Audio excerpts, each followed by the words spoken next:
Hi guys. One of the problems of having two YouTube channels is that sometimes you upload a video for one that should be on the other one. So I did that this week with my Palm Sunday video where our family friend Gina taught us how to make roses out of the palms from Palm Sunday. Since people already commented on it on the other channel, I'm leaving it up there, but I'm also putting it on my Lent channel where it is more fitting for Palm Sunday. Enjoy the palm craft. So, very flattering picture. Today is Palm Sunday, and Gina has made, show what you have made out of palms. We went to church and got our palms. Flowers. And we have palm flowers, and Gina's going to show us how to make them. Okay, Gina? All right. Let's see. That's the cat, and that's a stack of games and books. All right. You get your palm. Make sure you have one. Sometimes at our parish, there are two stuck together, so you have to have one. Would you like to help me, Santa? No? That's our very old, thin cat. Take it, cross it over so it kind of looks like the breast cancer ribbon. But you're going to hold it this way. So the thick part is at the bottom. You take the thin part, you put it through the loop. Now this is the part where you're going to tighten it and can kind of get away from you. So you want to kind of move it down so you have a little bit of a stem. Okay. And you're going to tighten it. Be gentle. I'm not sure what you're doing there. Oh, you're just tightening it. Yeah, just tightening like a tie, a necktie. When you get it to about this point, you're going to flatten the edges. Don't pull too tight. You don't want like a crazy knot there, but just flatten everything out so it looks like this on one side, it's crossed, and then it'll look like this on the other.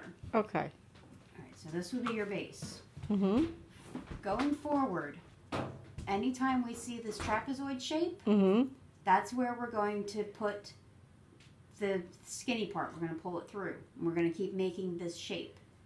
Okay. All right, so the first time through... Shall I walk around here? Would that be better if I got from this angle? So everybody's going to see all the stuff stacked in this room. Okay.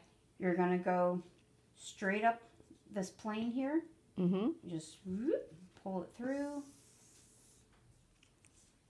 And see, you made that shape again. Oh. So you make trapezoid. We famously call it the diaper in the choir. The diaper in the choir, or in the choir you call it the diaper? In the choir we call it the diaper. Among the choir members. This is what we do. On Sunday is the day we sit and make flowers during Mass, which is not good. Don't do that. Okay. All right. And so you're just going to keep finding that shape. Taking the thin part of the palm and putting it in the short side of the trapezoid. Okay. And keep going around. Pull it through, press it down. Move it again. Hello, Santa. Pull it through. Press it down. And you just keep going around and around and around until you have the tiniest bit left. Now, through the magic of television. Okay. We have some completed, so you can go really tiny. Oh, so the trapezoids keep getting smaller and smaller. Yes. Trapezoids keep getting smaller and smaller. Now sometimes... Hold on, I'm going to get a real close-up view of one there. Sometimes with your palms, like they might be extra green on the ends, and they might split off. You can have this effect. It looks kind of like thorns coming out of it. It's really cool. Okay.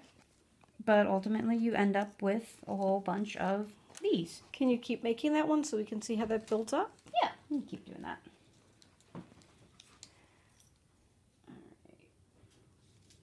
I am not crafty. This has taken me a while. Even the person showing me showed me years ago, but it's taken me a while. Oh, I see how it's building up. See, it's smaller and smaller and smaller.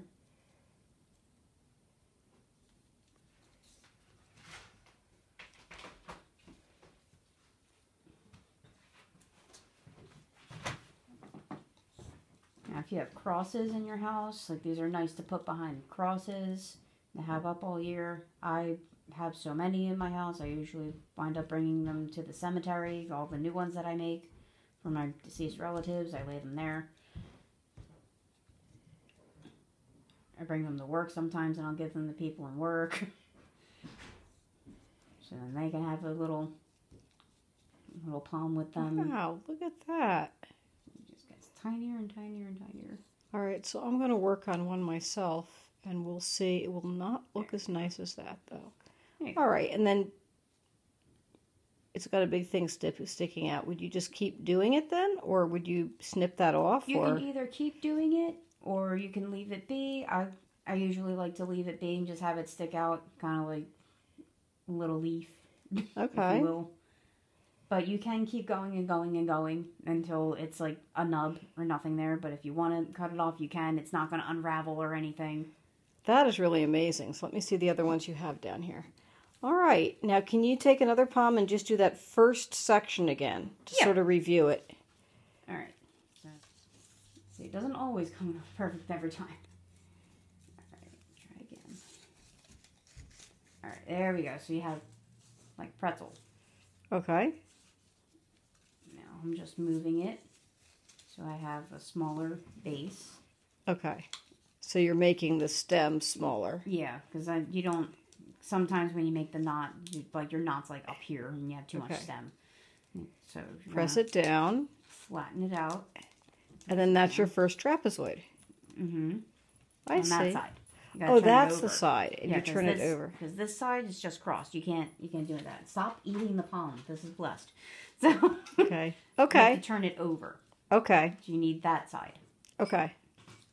And then you just take that under and just putting it through the bottom. Mm-hmm. Keep putting it through the small side of the trapezoid.